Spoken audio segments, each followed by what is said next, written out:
Again, the Champions Arena is ready for this. We get one last look at the lineups here, and that's a whole lot of big damn for Aurora, as I would like to say it, plus the 2 Purifies to play against the Kalea. This is going to be a tough game for Onic Philippines. We'll see if they're able to pull it off. Once again, these picks that have come through are crucial to get your foot in the right direction in this best of 5. Remember, too, that the team that has to deal with this, well, we'll go down to the lower bracket. Let's throw it over to the casters to take us into game 1.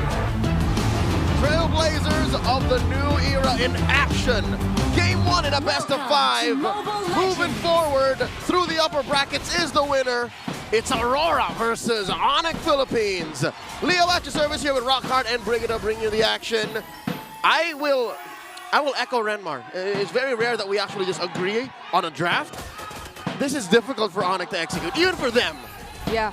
Like, looking at the lineup itself, there are several counters which are already pretty much present, but hold on. Okay, that was close for Brusco. Going back, it's not just the Kalea that can potentially be countered out by the Purify that's in Aurora's hands, right? It's also the stacks that could come in from Kellera later on. Like, if he gets to at least land 2 and just lack 1, the moment he just either Yue or Dominic decides to pop the Purify, then that'll almost register the entire effort's useless. I really love that you mentioned Kellera, because as much as I really do agree, hold on, Fato. Look at that, Renegade might be in trouble here, going down first blood, no ultimates yet, no shortcut or anything, means he's gonna go down, but Demon Kite does allow him to get a little bit of vengeance, get some of that gold back in.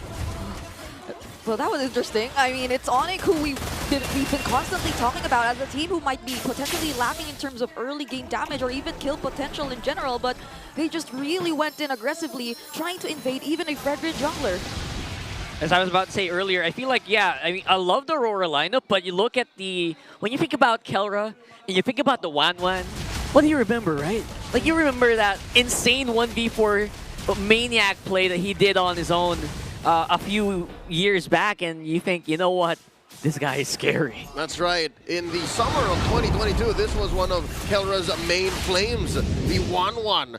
Personally, it's the reason why I call him the Filipino Savage, is he would play forward in your face. Now, Super Prince starting with the Crimson Beacon. First turtle up. Oh, look at that. Beautiful engagement here coming in from Kirk, but will be slowed down a little bit. Brusco can't really do anything yet, doesn't have the Tsunami Slam. King Kong will be getting that turtle, and they could get a bit of an edge here on the coming fight, but looks like Aurora gonna decide to disengage. Rockhart, you don't even need it. Onic brute forced their way into scoring that first objective. Yep, Kirk did a great job in managing Edward from getting out of his lane. It's not just that, it's also the way Onic Philippines were able to immediately force out the Purify from US, so he barely could position himself in a spot that would guarantee space for Aurora. This is better though. This time, Tsunami Slam is on, and here we go with a pincer here coming in from Edward and Renegade. They're basically tanks though. Edward's a good damage, will not be usable yet on Masha. Here comes the shortcut. They're diving in on King Kong, and King Kong gets taken down. The Sigma King falls. Now Super Prince falling back. Oh boy, great follow-up from Aurora. Super Prince trying to get some of that HP back, but no go. It's gonna be a lot of bodies in the flow here for Onic. And they basically show us this is how you punish others. Oh, wait. There's another engage coming in from Onic. Are they gonna commit? This is Demon Kite though. He's really tanky. King Kong's gonna catch up. Very habit taken. Brusco out of range here with US. Feathered airstrike. Edward is a huge threat on the front. Look at this guy going 1v1 on Kirk here. Oh. If there's anything we're gonna learn about that first turtle fight, is Onic can only re-engage when it's time. Yeah. So Onic time, that's what they're going off of, this very single-minded lineup. They can barrel through you, but only when they're ready. If Aurora comes in and says, no, you're not ready, we'll flank you, it's over. Yeah, and I think this is one of the main pointers we had in the keys to victory earlier. It's that Aurora can potentially capitalize on all these overextended plays that Onic may potentially commit in the game, and we've seen a couple of them even in early as just 4 minutes of this game. So this is something that Onic probably has to take into consideration, because they've been forcing out a lot of reactions from Aurora, yes, but Aurora has the tools to actually punish them successfully. How about Turtle 2? Onic having a go at it once more. King Kong starting up. Demon Kite spotted him. Brusco to the scene. How'd Renegade get back there? Oh my goodness, Renegade out of nowhere here. Getting another kill for Edward. This time around, King Kong is gone. No more turtle retribution available here. Shortcut is still active. They could go back if they want to. They could also bring Kirk maybe, but looks like that's not going to be a thing. They're going to just whittle them down slowly, force a flicker out, and then just keep the fight going. Why walk? That's how he got there. Why walk? And Onic did not check that portal. Yep, there are some crazy back and forths that are happening right now. Dominkite didn't even need to join in the fight because Aurora has the necessary damage, or just even their mere presence and dominance on zoning out Onic Philippines away from potentially contesting that turtle. So that's the first objective. Oh my goodness, I thought the concussive blast was actually gonna get it away from him. Yep. How tragic would that be? That would be so... A singular chip in the face of 2 members of Onic with the retribution on cooldown. That would not fly. Which is normally, you know what, it's not a big threat, but then you are trying to force off that retribution coming in from your enemy jungler that's already big. And Renegade, he's been doing this non-stop every single time he's on the chip. Yeah, I like how you mentioned that. Major flinch. That's a power play, all right? If there's anything that Onic can rely on in the face of this 4,000 gold lead Aurora's approaching, is the fact that Kelra hasn't joined any fights yet. Yeah. The fact that the chip has the shortcut means Dominkite has been an active part of all of Aurora's assaults. We're waiting for Kelra to get online. Yeah. There was just this one moment, though, which happened just now, that Dominkite indeed did not decide to join.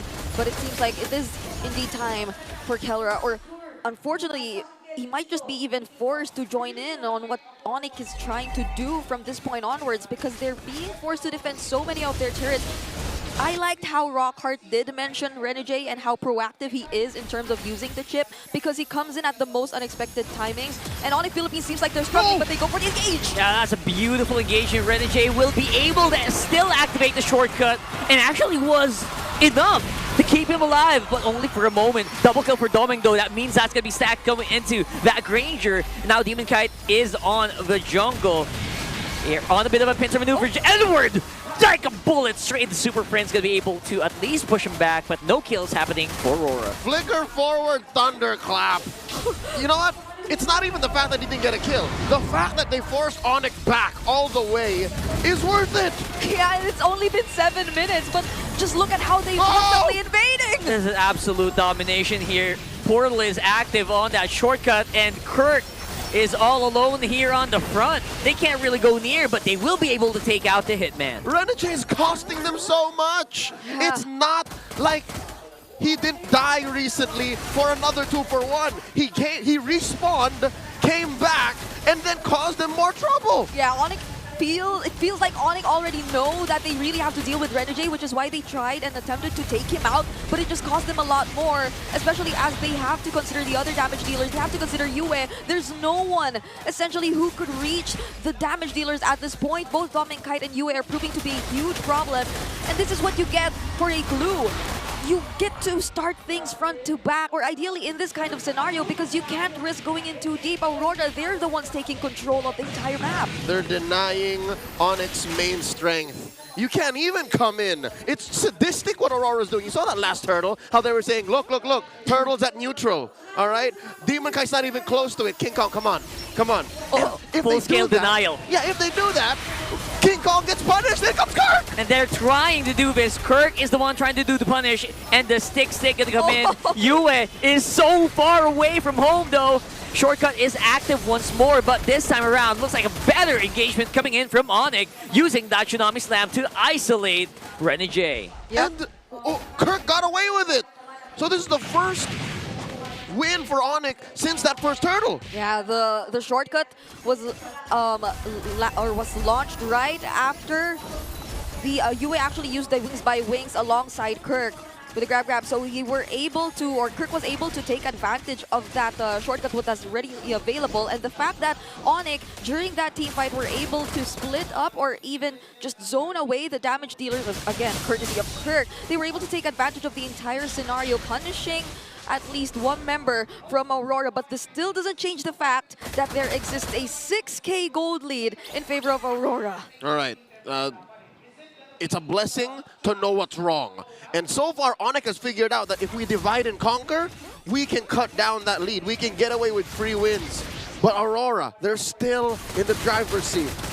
Gas, pedal to the metal, And look at that. Edward is not letting up. These holy shields are going to go. That's Yeah. right. Just like what we saw like in the games yesterday, right? Exactly what Free Martisi has been doing.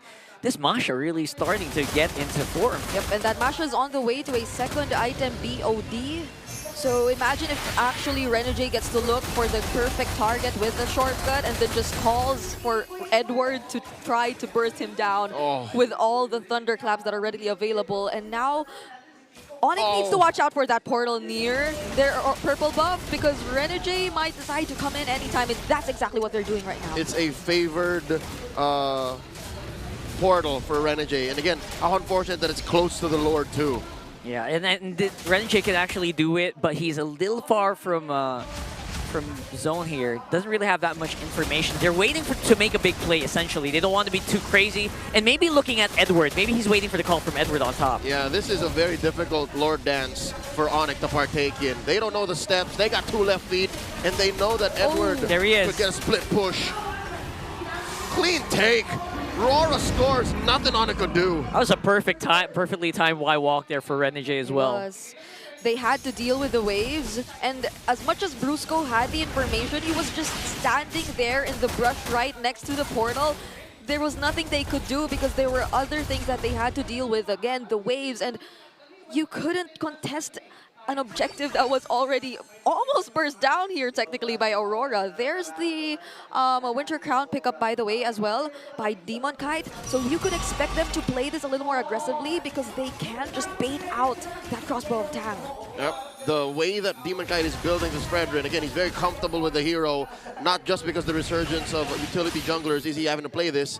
He's used to the old Fredrin. About 2 years he had to play the Fredrin to stay on top of mlbb sports. He's building it very efficiently. Antique Kiras, Radiant Armor, and then the aforementioned Winter Truncheon. Like, literally, he is just a wall. A walking brick house. Yeah, he has to be the wall for Aurora at this point because Edward is literally going full damage here, or so far he's going for the damage items. And Renegade, he picked up the fleeting time, and now they might actually look for another kill. That's a very early feathered airstrike here activated by UF, forcing back Onic inside the base. Go Turtle for the meantime, although we have a Lord. They're doing the big defense. And it's really hard to actually get near, but at the same time, Aurora can't really touch these turrets too much as well because of the threat of the Kalea. Yeah, how unfortunate is it that we went past 12 minutes by the time the waves were in sync and approaching their base turrets. It was very fortunate for Onic that they didn't lose a single base turret. But that was enough for Aurora to deal damage to almost all of them. And now, though... Oh, this could be big here. Renegade getting pulled back in. Shortcut is active, but he will go down. There goes Kelra with the crossbow of Tang. But Kirk, their big front line, is now out of commission. They're going to have to back off here. 2 for 1.